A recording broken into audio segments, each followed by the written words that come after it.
भगवंताची तळमळ हा साधकपणाचा प्राण आहे. म्हणून रात्रंदिवस रामाचा ध्यास असावा, मुखी त्याचे नाम असावे. जे करणे असेल ते भगवंताला सांगून करीत जावे. भावना जागृत ठेवणे हे साधकाचे खरे काम आहे. व्यवहाराने, विषयाने, वासनेने भावना मंद होते. त्याने अभ्यासात मागे पुढे होते. म्हणून नामाने भावना जागृत ठेवावी.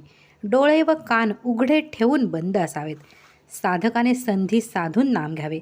रोज झोपी जाताना जागेपण संपले पण झोप लागली नाही असा एक क्षण येतो.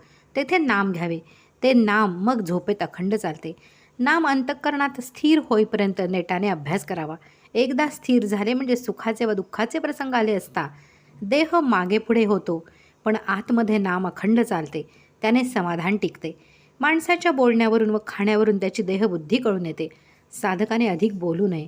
रात्री अधिक जेवू नये. विशेषतः तेलकट खाऊ नये. आपल्या संबंधी जे जे घडते ते भगवत कृपेनेच झाले असे साधकाने समजावे.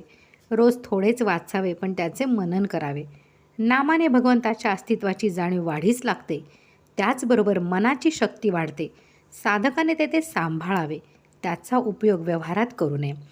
नामाने ज्याची भावना वाढीस लागली त्याला भगवंत जिवंत व्यक्तिरूपाने दिसेल. पण साधकाने भगवंताची मूर्तीसुद्धा मागे सोडून केवळ नामात राहण्याचा अभ्यास करावा. गुरुवर विश्वास ठेवून चिकाटीने व आवडीने नाम घ्यावे.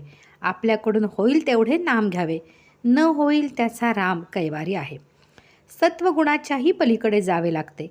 मुदतीचा ताप निघताना जशी तळमळ होते तशी सत्वगुणाच्या पलीकडे जाताना होते. ते नामात साधते.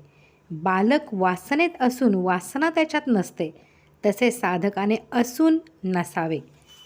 नामात राहावे. श्री गोंदवलेकर महाराज.